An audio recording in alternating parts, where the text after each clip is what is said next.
More World Championship boxing coming up on ringside. Duke McKenzie makes his first defence of the WBO bantamweight title he won in June when he outclassed Gabi Canizales. This time he's up against Cesar Soto, a young Mexican with a reputation of being a venomous puncher. And later it's back down memory lane, some 22 years, as we take a look at Jack Burdell against Billy Walker. Apart from Henry Cooper, Burdell was rated as the best British heavyweight of the late 60s.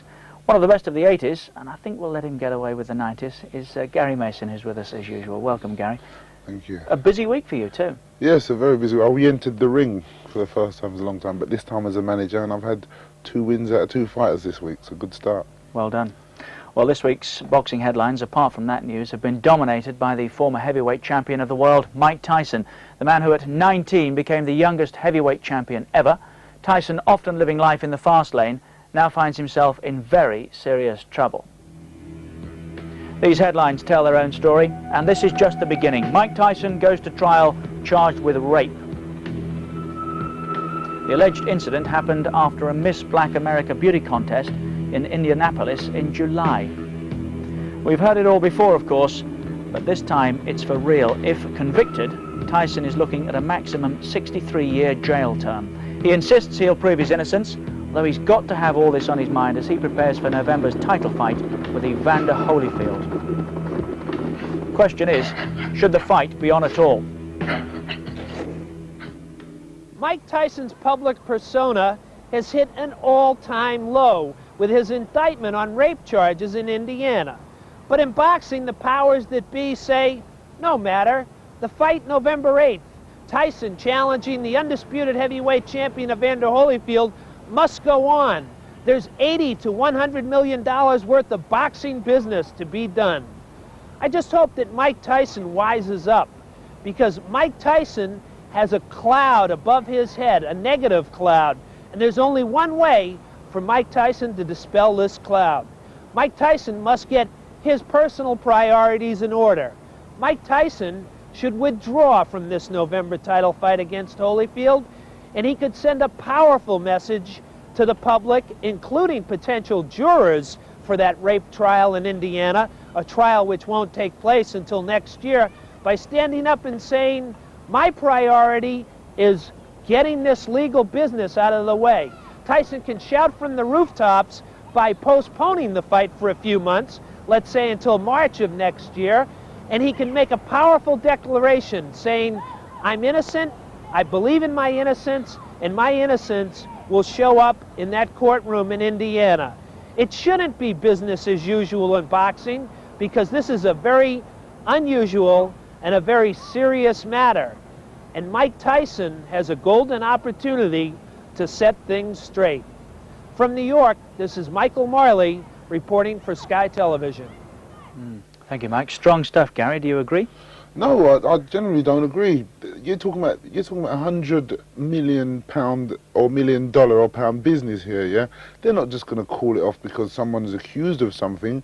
Mike Tyson has been accused, so for him to postpone the fight is a sort of an admittance of maybe some sort of guilt. He's got something to defend or something to hide. But it's a little bit stronger than somebody being accused of something, isn't it?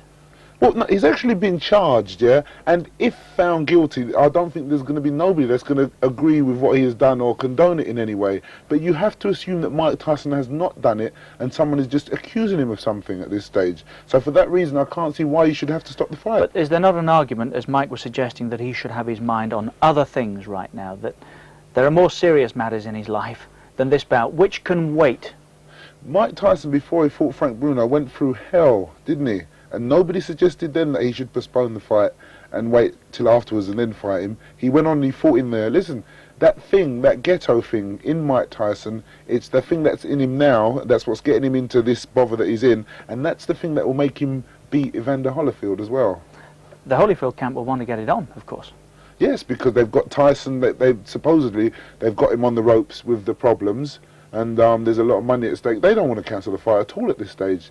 And people are buying tickets simply because Mike Tyson is a accused rapist. That's why they're buying tickets. They're not buying tickets because Evander Holyfield's a nice and a perfect champion. They're buying tickets because of Mike Tyson. I think there's a few buying tickets because it could be a good fight. As well as that. Okay, well, we'll be taking a closer look at the troubled life of Mike Tyson later in the show, but just a reminder now of what else we have for you. Britain's Duke McKenzie goes into battle to keep his WBO title. This his first defence, but not an easy task ahead as he takes on 19-year-old Cesar Soto from Mexico. It was here in London that Duke McKenzie, at the age of 28, took the WBO bantamweight title away from the tough champion, Gabby Canizales. McKenzie totally outclassed the Texan to the delight of the home fans and made history by becoming the first British boxer this century to win world titles at separate weights.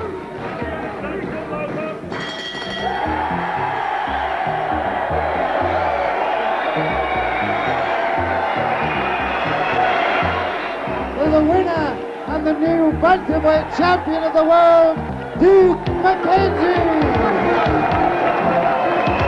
Another great night for McKenzie and for British boxing. And then later on, it's Jack Bedell versus Billy Walker at the Empire Pool, Wembley. The date, the 25th of March, 1969. And I can tell you the punters certainly got their money's worth that evening. Really looking forward to that, I must say. McKenzie, Gary, terrific little man. Well, Duke, he had a classic performance the last time out in winning the title against a very dangerous puncher. Again, he faces another very dangerous puncher, and he'll need to reproduce a performance something like that, if not better, to keep the title. Okay, that's WBO bantamweight title fight coming up in a moment. Britain's Duke McKenzie up against the tough Mexican Cesar Soto. Let's take a look at their credentials. McKenzie, 28 now, 29 wins from his 31 fights, the latest when winning this title from Gabby Canizales in June. Not a renowned puncher, McKenzie is in a hurry to make the most of his new title. Soto, he knows, is going to make life difficult for him. Well, his record would suggest that he's a good puncher. I don't believe in being in fights, in easy fights. You've got to be in exciting fights these days to get people to come and see you, and one thing and another, so I'm expecting a very hard fight.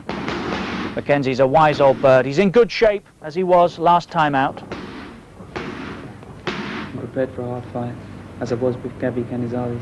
It's exactly the same thing, basically. So I should be victorious. I will be victorious. Cesar Soto, just 19, has packed some fights into his career. 31, like McKenzie. He's won 25, 20 KOs. It's a pretty impressive looking record, but he hasn't yet fought in the big league. He's nicknamed the Cobra. That suggests that he's a slippery operator and can bite. He's only had the one bout this year, but like a long line of Mexicans, he's tough and rough, and he'll hang around, and he'll certainly want to make the most of his big chance. 31 fights at 19. That's a few under the belt, isn't it? Yes, I mean, I think he started boxing at the age of 14.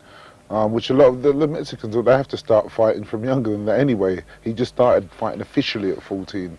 But Duke has recently had a child. He's had a daughter, Jessica, born. And whether that's going to affect his mental preparations for the fight, we have yet to see. I hope it doesn't. I don't think it will, do you? I mean, once you get your mind concentrated on something like this. But the birth of a new family member is always a major event for anybody. And it is a distraction. And it happened within the last two weeks, so surely it may have some effect. Well, let's find out. Time for the action now. Duke McKenzie putting his WBO bantamweight title on the line. A tough opponent for the champion, 19-year-old Cesar Soto from Mexico. Let's join Ian Dark at ringside at the Latchmere Leisure Centre. Welcome to the tight, compact and atmospheric Latchmere Leisure Centre at Battersea in South London. Duke McKenzie on the far side there, left of your picture, defending the world bantamweight title. He won in splendid fashion against Gabby Canizales, the big punching man from Laredo, only 9 weeks ago. The question really here is, has McKenzie maybe taken this fight a little too soon after that effort? Only a couple of months. McKenzie, though, already back in world title action. There he is. Such a nice man out of the ring. And a two-time world champion, the only British boxer to achieve that feat at flyweight and now bantamweight. McKenzie in the black trunks, Cesar Soto still 5 days away from his 20th birthday, the Mexican in the white trunks. And believe me, there is no such thing as a bad Mexican bantamweight, or if there is, I haven't seen many of them. These are tough men brought up in a spit and sawdust school in Mexico, and Soto's built a useful reputation already. McKenzie's usual style is to keep things on the outside, work behind his jab, whip in right crosses. Soto, the smaller man with the bigger punch, or so it's said, will be looking to work inside and rough McKenzie up. Good fast right there from Soto, landing to the side of the head.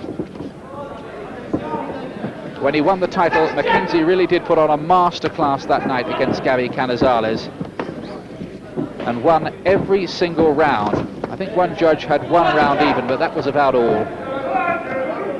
Totally outclassed a good opponent on that occasion. Can he put up a similar display tonight? Well, he's working behind that jab again. Good technician, McKenzie, always has been.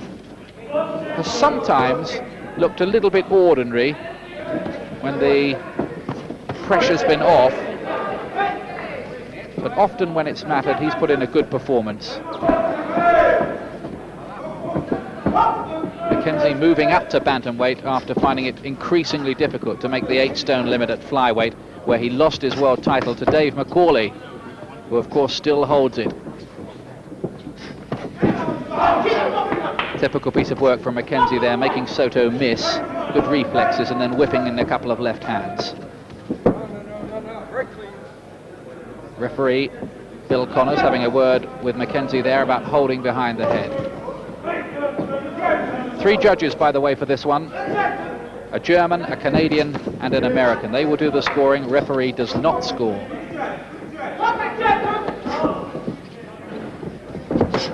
Soto having trouble finding his timing with the left, but getting in with a couple of useful looking rights in this first round. Soto, who's had 25 wins, 4 defeats and 2 draws as far as we can ascertain. Having said that, establishing the record of Mexicans is a bit like trying to find the combination for the locks at Fort Knox. That's the best of our knowledge anyway on Soto.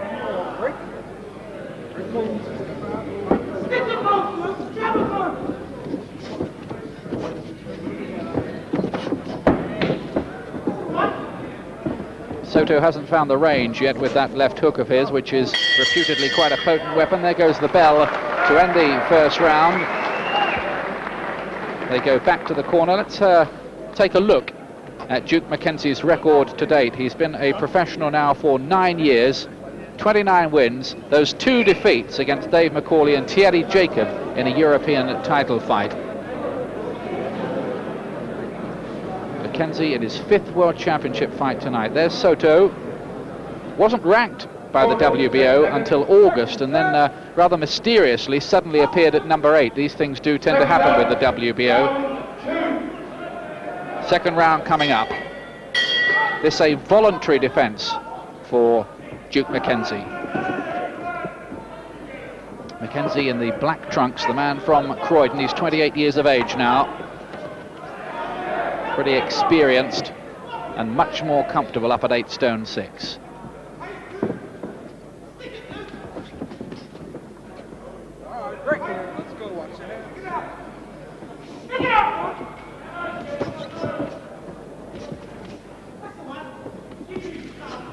McKenzie starting to get to work quite well behind that jab and proving quite elusive as well, making Soto miss a bit, but the Mexican, typically rough, hard man from that part of the world, is quite prepared to bulldoze his way in, maybe take a couple on the way in, if he can land with a couple of decent shots of his own when he gets there.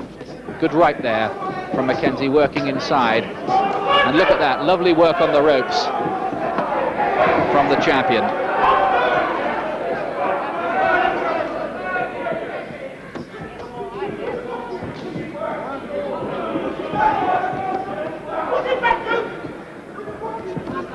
Soto's being outboxed in this little phase of the fight. That repetitive, insistent jab of McKenzie's thudding home, and a lot of Soto's work landing on the gloves of the champion.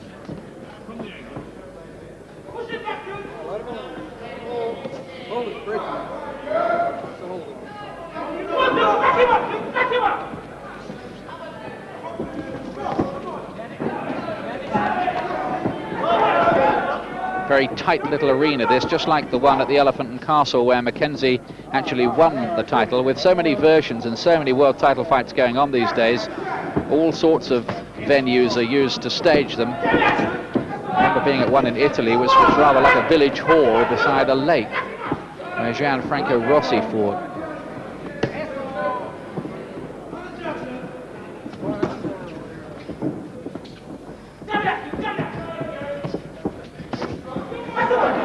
Decent little left hook, then a left uppercut inside, and another hook from Soto. He's never been stopped, this Mexican, in 31 contests. All 4 defeats have been on points. And he's been in more latterly with some useful men.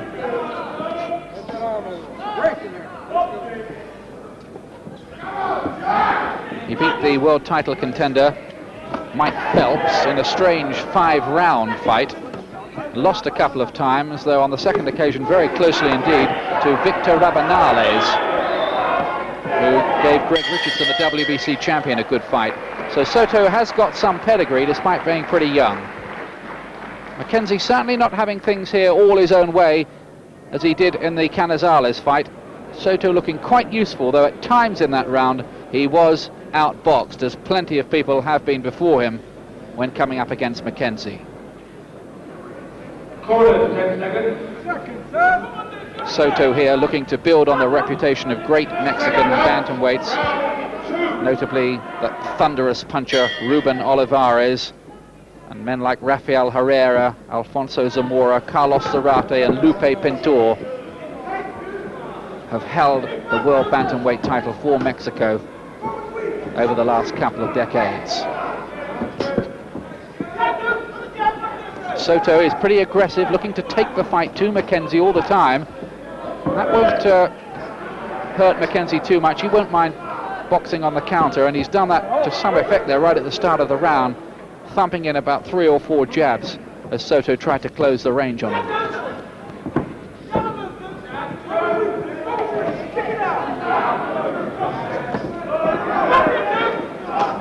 Big week of world title action in Great Britain, of course, with first Dave McCauley holding on to his world flyweight title, and then Dennis Andries beaten in a thriller against Jeff Harding for the WBC light heavyweight title. So this is part 3 of the series, all in 1 week. Britain having won 1 and lost 1. What will happen here with McKenzie? Can't take any liberties with Soto, who has the nickname of Cobrita.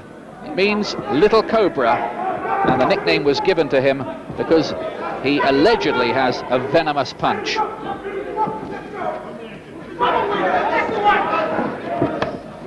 Good body shot there from Soto. McKenzie still doing some good work behind the jab, but all the time this Mexican pressure, and he's making McKenzie work pretty hard for it. Nice right uppercut inside too from Soto.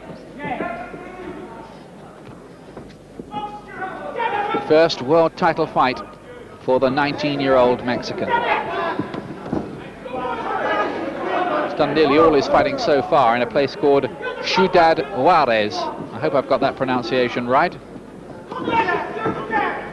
So he's a long way from home here, but I don't suppose that'll worry him one bit. Certainly doesn't look phased or overawed by the experience, just a slip that, no knockdown. Referee Bill Connors sees it as such, I'm glad to say. Back they get to work.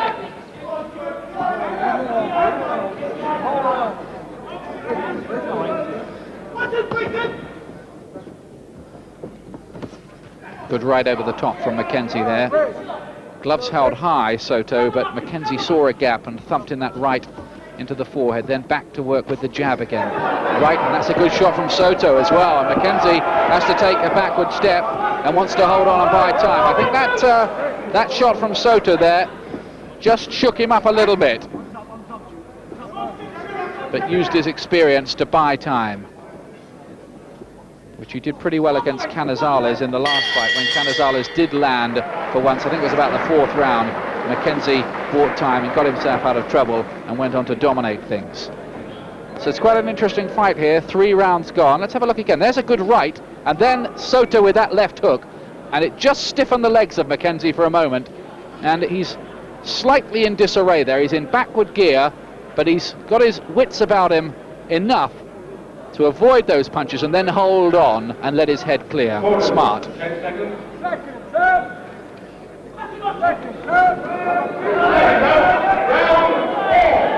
4th round coming up, and McKenzie, by the look of things so far, I would have him ahead in these early rounds, but Soto looks dangerous. There's that left hook again.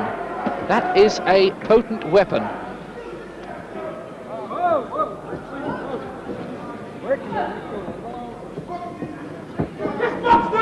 Of course, when you're a puncher like Soto, it can sometimes just take one of them to change the course of a contest.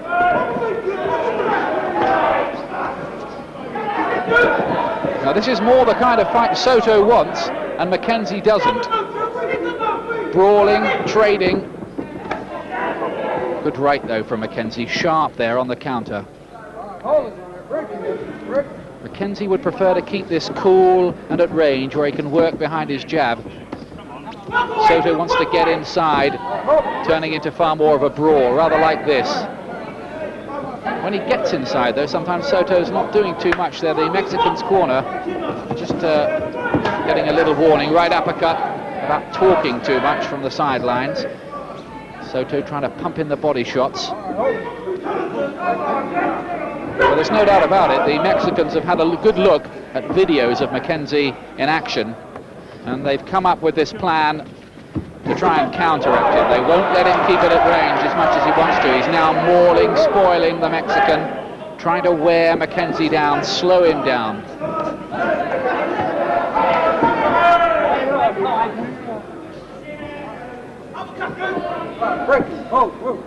Just getting a bit untidy in this 4th round.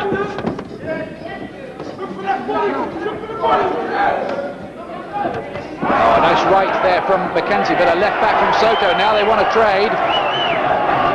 May not be the smartest ploy for McKenzie, but he's being drawn into it a little bit.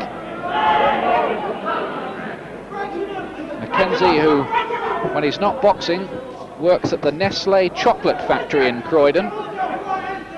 He's a bit of a dog lover. He's got 2 Rottweiler dogs. He sometimes goes for his morning training runs with them. And they've just had a happy event in the family. His wife Diana's delivered him with a baby. So everything happening for Duke McKenzie this year. World champion again. But can he hold on to it?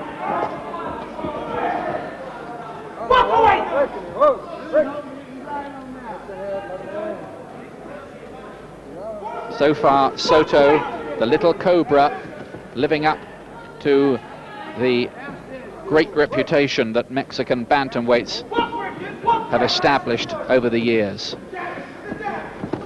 Good right, McKenzie. Interesting fight, and still more of it to come. Don't go away.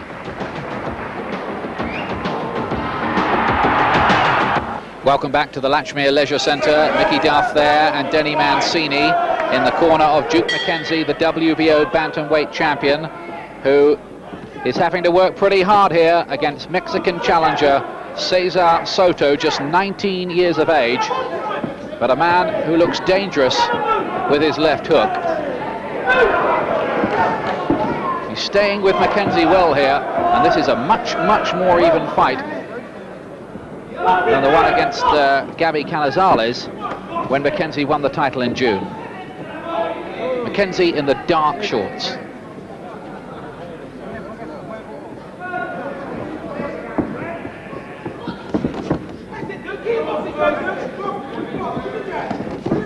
McKenzie caught with another right there from Soto, trying to work behind that jab, but somehow that jab now has a rather more tentative look about it than it did in the earlier stages.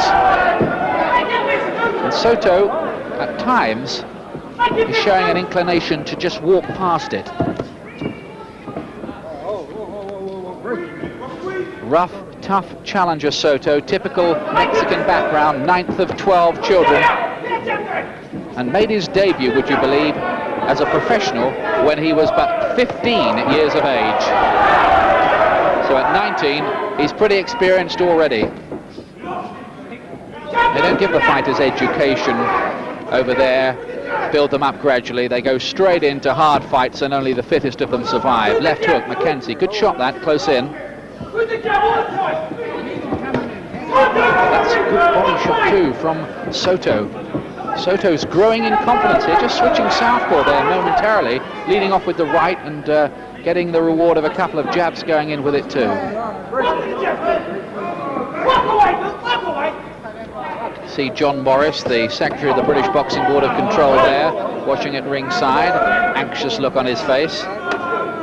Referee having a few cautionary words with both of them, but no hint of any point deductions so far. Been a good contest. That left hook this time to the body, and then the left hook that just whistled past the nose of McKenzie. And McKenzie here in this round is finding he has a real handful. Soto is beginning to look as if he fancies the job, as they say in the trade. One of McKenzie's problems in the past, particularly in his amateur days, was that he tended to lack self-belief. And I just wonder whether that might become a problem for him in this contest, where this Mexican is staying with him and looks to be landing the heavier shots too. McKenzie is not being allowed to box in the way he did against Canizales. Jabbing and moving on the outside, whipping in right cross. Oh, good left hook, Soto again. Coming forward all the time, the Mexican, and for my money, that was his round.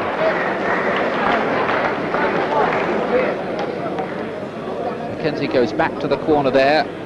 His long-time trainer, Colin Smith, in there with Denny Mancini and Mickey Duff. Lots of experience. It's a solid camp there. McKenzie's quite happy in it. There's no hint of any discontent. And they'll need all that as they're going now to this 6th round of what is becoming an increasingly tricky defence for Duke McKenzie. First defence of the WBO bantamweight title. Soto again closing the range and getting in with a left of the body. And the Mexican, in the last 2 or 3 rounds, has managed to turn it into his kind of fight, and not at all the one that McKenzie would want.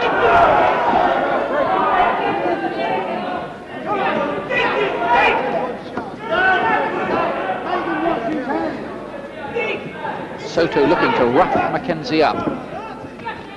Close in. That's a good jab from McKenzie, but perhaps he just needs to find a little bit more variety as well. Soto kind of knows what's coming, if it's always just working behind that left jab.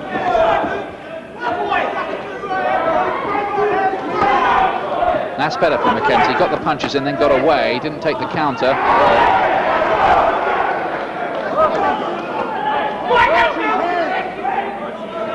Soto really is a little buzzsaw of a fighter, isn't he?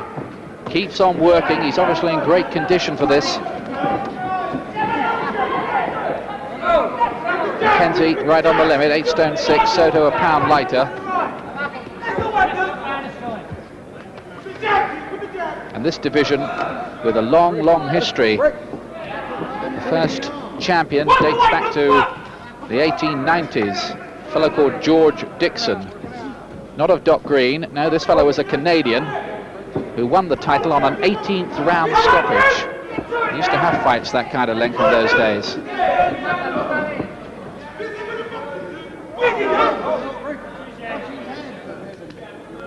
Just watch the use of the head there, says referee Connors to Soto. That is a danger there. He's the smaller man, and with his head down like that, there's the possibility of the heads coming together and it opening up a cut.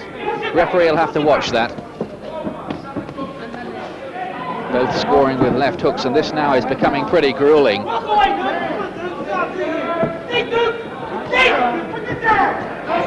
That's the trouble really at these lower weights.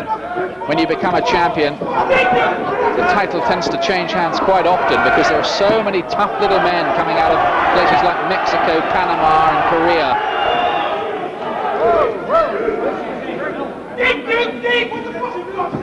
Hard fight this for McKenzie.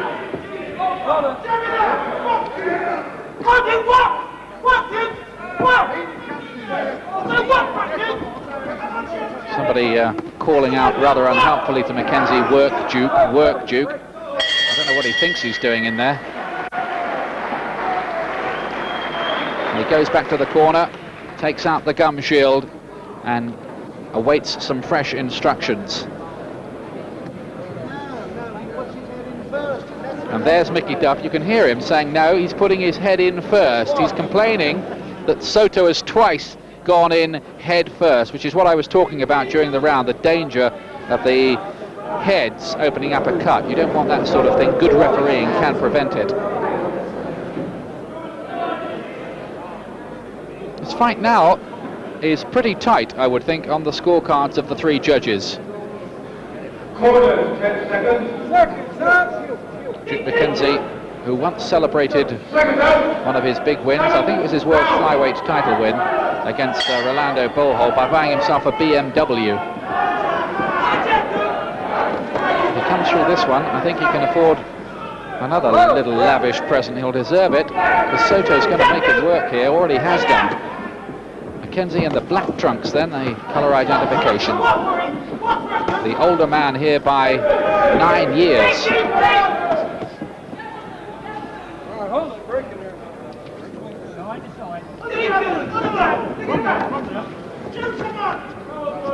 Most of Soto's opposition have been people with names like Garcia, Vasquez and Ramirez in rather obscure towns in Mexico. But it's proved a good school, hasn't it? Because he can come to London, challenge for the title like this and put up an excellent showing. McKenzie here will have to dig pretty deep and try and outlast this man. Those good shots again, combinations from Soto. He's definitely landing with the heavier artillery at this stage.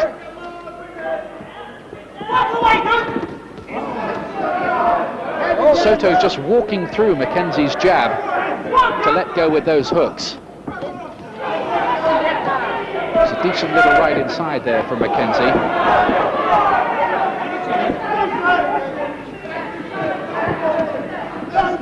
Classic confrontation, really, of the stylist against the slugger. That's good from McKenzie, right to the body, left hook inside.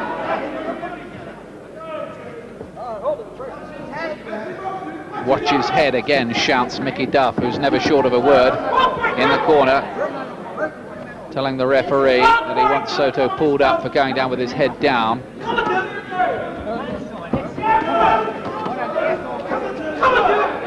Well, this is hard, relentless stuff now, isn't it? Minute to go in this, the 7th round. It has developed into a bit more of a maul, and this time Soto does get a warning about the use of the head. Watching anxiously in the crowd is Clinton McKenzie, brother of Duke, former British and European light welterweight champion, but he, unlike his brother, never went on to world honours. Good boxer though.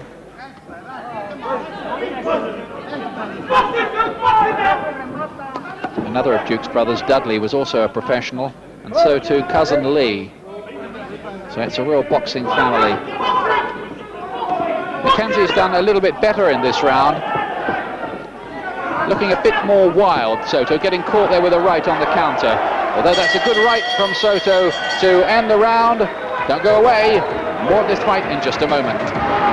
To this close, hard fight at the Latchmere Leisure Centre at Battersea in South London. Duke McKenzie on the left of your picture, the champion, getting all the trouble he can handle from this tough little teenage Mexican, Cesar Soto. They've spilt some liquid in the corner there, makes it a bit slippy. Referee wants it cleaned up at the start of the round.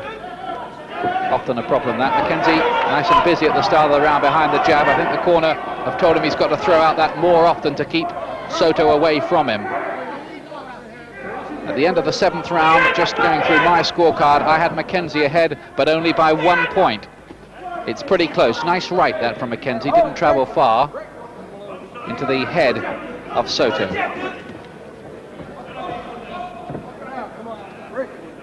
Soto, though, still very aggressive and showing few signs of tiring. McKenzie looks a bit more businesslike in this round, throwing out those rights, making Soto miss with some of those lunges of his. And maybe the percentage of punches now landing from Soto are a bit less than they were in, say, rounds 5 and 6. The judges have to watch a contest like this, a close one, very, very hard indeed. See what's landing, who's throwing the quality punches, who's getting home with the greater volume. That's a nice right from Soto again, trying to follow it with the left, then get caught with a countering right from McKenzie.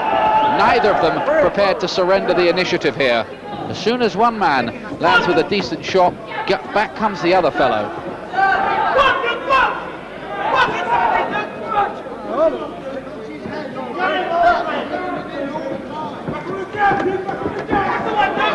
Well, I remember Nigel Benn once talking dismissively of some of his opponents as Mexican road sweepers. Well, Mr. Benn will be anxious to know that there are no road sweepers down in this division at bantamweight or fly. Good shot, McKenzie, right there.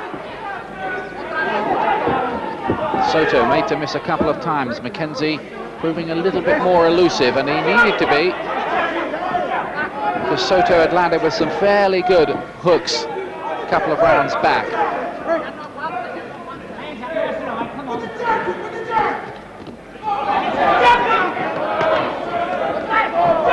Now McKenzie is looking to trade here with Soto. That may not be the wisest policy. He's got to keep trying boxing behind that jab of his, though he does need some variety as well. He can't afford to just keep on with those same tactics as I was saying earlier on. He's got to make Soto think a little bit. Soto looks a bit more tired now. He's holding on rather more. Walked onto that right from McKenzie, and they go back to the corner, and I reckon that was McKenzie's round. So he gains a bit of breathing space there. McKenzie, who's been around the scene a long time. There's Soto's record, as far as we can ascertain. 25 wins, 20 by knockout. And that is testimony, really, to his punch power. 4 defeats and a couple of draws as well. He's had 6 first-round wins on his record. He's rarely been asked to go this far. 9th round. The WBO's bantamweight title at 8 stone 6 pounds on the line.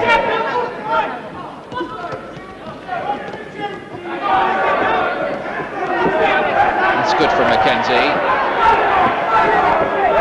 4-5 piston-like jabs ramming home into the head of Soto, and not much back from the Mexican in that exchange.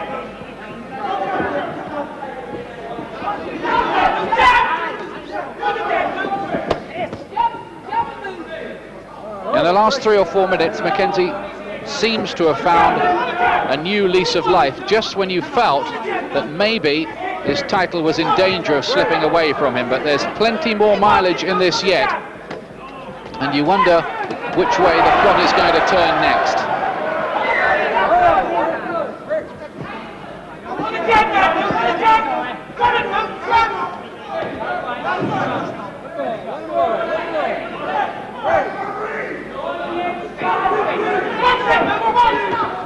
I'm not sure McKenzie could take another spell in the doldrums, having lost the flyweight title and then spent a couple of years in the relative wilderness before getting back the bantamweight championship. Whether he could go back to another period without a title and still find the motivation, that would be open to question, I think.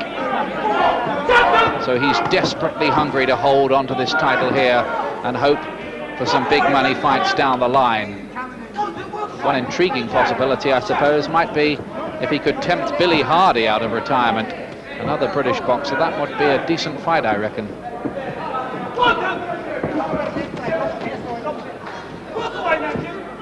Just not so snappy now, Soto. Still instinctively throwing out the punches, but just looking a bit more ragged. Had a really good spell around the 5th and 6th rounds, the challenger. McKenzie's come back there. He walked onto a bit of a right though there, McKenzie.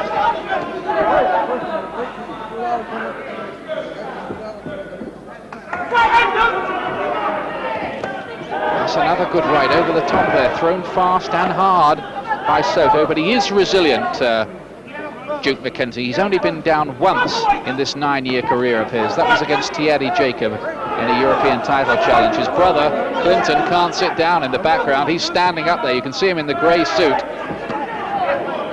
That's how anxious he is about it, living every moment with his brother.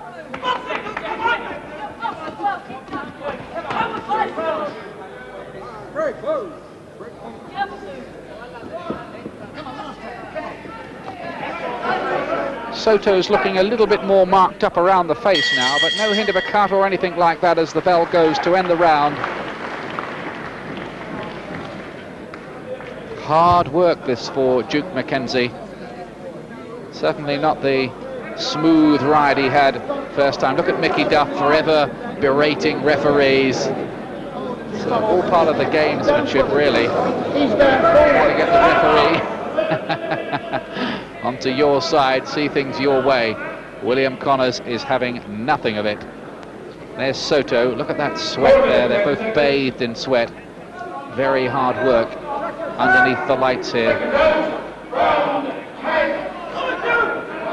McKenzie, quiet, modest man out of the ring, family man, model professional, always in superb condition, and needs it, of course, now as they get into the home stretch.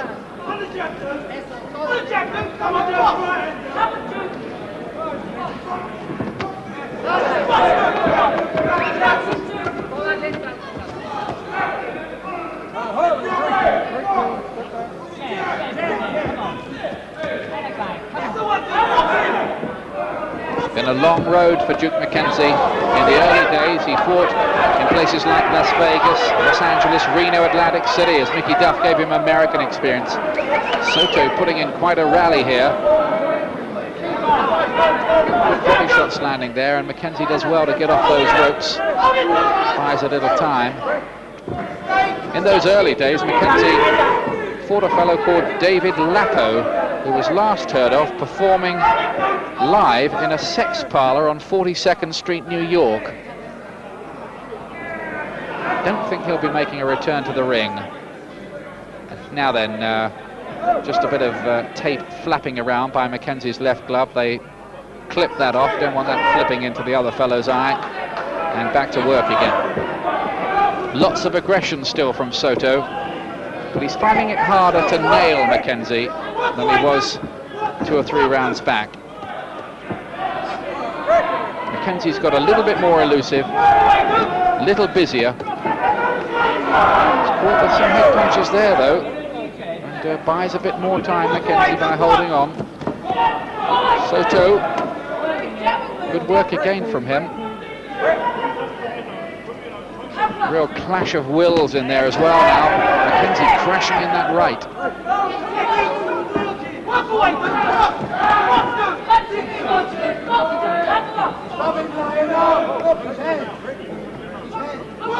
Matching each other almost punch for punch in this round. If anything, maybe Soto's just been the busier. Break, says the referee. He's done a pretty good job. Still the aggression from Soto. Tremendous heart, gameness of both of them.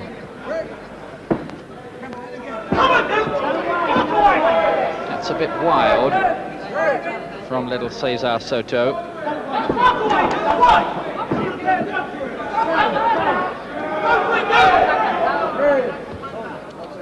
Well, the Cobra may have a venomous punch, but so far it hasn't managed to put away McKenzie. All getting a bit untidy again. rather too much of that in the fight to make it maybe the greatest spectacle you ever saw as a World Championship contest, but absorbing nevertheless.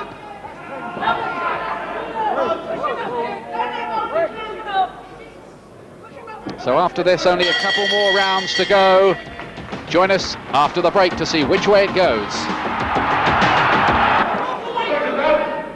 Well, we're reaching the climax now of this WBO Bantamweight Championship fight.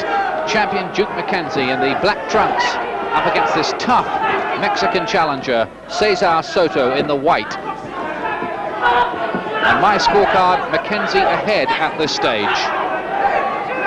He's done comparatively well in the last couple of rounds and maybe just pulled away again. But that's only the way I'm seeing it. 3 judges sitting at ringside. Be fascinating to know how their scorecards read at this stage.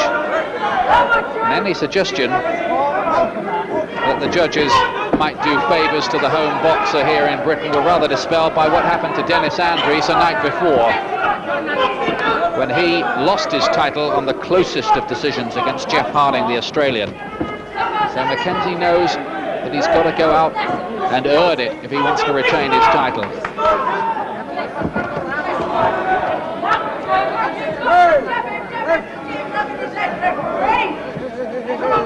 For long periods in this fight, Duke McKenzie's had to abandon his usual jab and move style because Soto has forced him to mix it at close quarters. And to McKenzie's credit, he hasn't done too badly in that kind of contest in the last 2 or 3 rounds. He's matched the Mexican at his own game.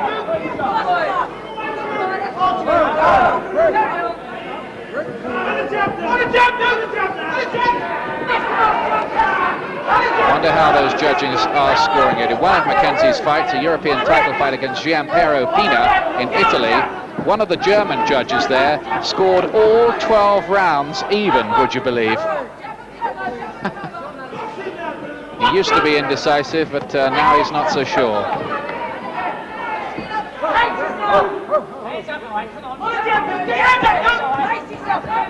That's good for McKenzie. Left hook. Soto's the one who wants to hold on after that landed.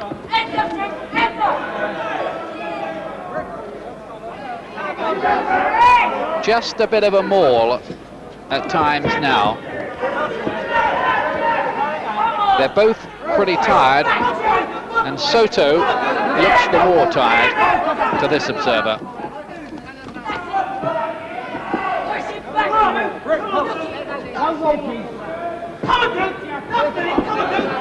There really hasn't been a point in this contest where either of them have been badly dazed or shaken up. There was one notable left hook from Soto that rather stopped McKenzie in his tracks in one of the earlier rounds, but McKenzie held on and let his head clear. But it's been pretty grueling stuff.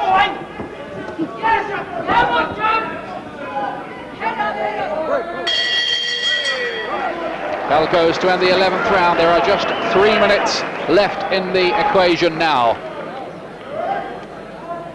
McKenzie standing up between the rounds, and maybe he's just trying to prove something there psychologically to his opponent, that he's still fresh enough to do that even after what has been a hard battle. Soto is going through no such showboating, if that's what it is.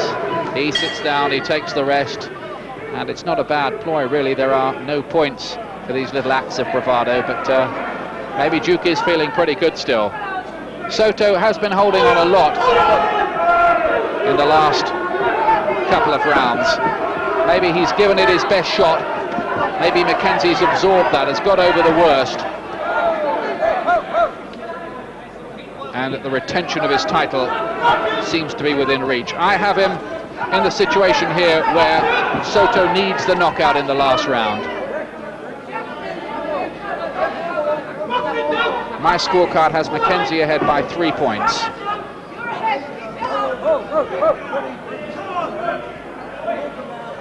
Thought Soto had a really good little spell in the 5th and 6th round. Indeed, I thought at that point he might go on to take control of the fight and win this title away from home. McKenzie did come back well around the 7th, 8th and 9th. And he looks to have things in hand. It's not been a pretty sight, this fight, and it certainly hasn't been as entertaining as the Gabby Canizales fight and night when McKenzie won the title. But sometimes, when you're a champion, it really is a question of just getting the job done. It's hard to look good against this fellow. He's bull-like, he's pressuring you all the time. He's tough.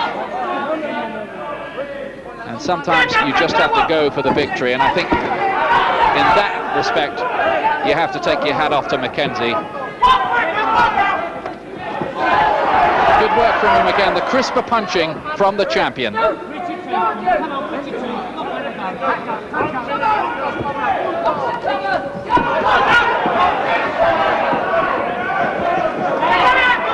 Staying on his bike there, McKenzie, down by the ropes. Maybe he thinks he's got this in control now.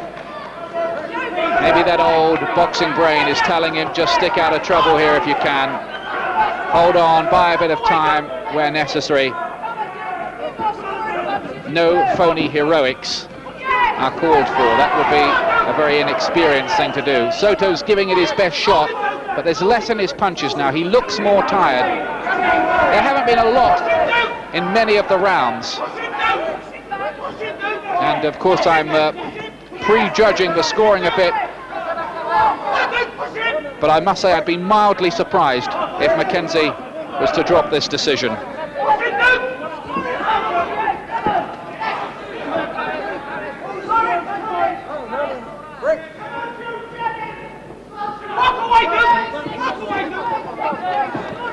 This bantamweight title held in the past by great names like Ruben Olivares, Ide Joffre, Fighting Harada, and the pipe-smoking Aborigine Lionel Rose from Australia. As the bell goes, Duke McKenzie, the bantamweight champion, WBO version, but has he held on to it? It's going to go to the three judges. Mickey Duff there gives him a little nod. He seems to think it was enough. Denny Mancini there wiping the sweat away. Duke McKenzie probably just asking him, what do you think? But boxers have often got a pretty good idea, particularly the experienced ones. And McKenzie there just waving to the crowd. There's Soto. Here it is. Judge Ellenson scores the contest 117-114. Judge Williams scores the contest 118-110. And Judge Nelson scores the contest 117-113. All for the winner and still the WBO. McKenzie's held on to the title. I must say that judge who gave it by 8 points, that seems a bit lopsided, but the other two by 3 points and 4 points. That seems about right. Duke McKenzie is still the champion. While Cesar Soto, the little cobra, he came here, he spat his venom for 12 hard rounds, gave McKenzie an uncomfortable night, maybe even a close-ish shave, but at the end of it all, the Duke is still the king here at Battersea. Yep, well done, Duke McKenzie. Now, Gary Mason, I think you agree with the decision, but maybe not the margin. No, I think Duke definitely won the fight, but not by the distance that the judges gave it. And I also, I don't know why Duke changed his tactics there, because he was the aggressor throughout the fight. In the statements that he made earlier on, he made it sound as if, oh, you need to be an aggressive fighter to attract the crowds and earn more money. But at the same time, you're putting yourself at risk, and there's no point in putting yourself in unnecessary risk. He got caught in the 10th, and I felt he was a little fortunate when William Connors interrupted at a time when he appeared still to be struggling, to allow him into the corner to cut that tape. Well, it is the right thing to do to actually cut the tape, to refix the tape, but it's wrong to stop the action and in favour of one boxer when another boxer's on top. But I think Mickey Duff had been shouting at the referee throughout the fight, and that the referee may not have been able to take the sort of pressure he was under. You think he was intimidated? We can talk honestly. I know Mickey Duff is your governor Monday to Friday, but not in here on a Saturday when you're working for But us. he's watching me, You'd want him in your corner. He is an intimidating character, isn't he? Let's put it like that. Yeah, he's one of the most intimidating characters to boxers, referees, everybody. And do you think that maybe the way that he'd been, I mean, from as early as the 5th, I remember he was having a go at the ref, wasn't he, suggesting, I think, that Soto was using his head, or he was a bit close with that. A referee eventually feels and hears that, does he? Yes, well, if somebody's shouting at you often enough, you will take notice of it. And it was true, but Mickey's only shouting to try and defend his man. It wasn't as if he was shouting about something that wasn't happening. It was happening. Well, nevertheless, well done, Duke. What now, next for McKenzie? Well, Duke will go on. Duke's going to try and earn as much money as possible, and to step up a weight division would be a good choice, or even a rematch with Dave McCauley. As many fights as he can, as quickly as he can, basically, in a word. Well, as many fights as he can for as much money as he can.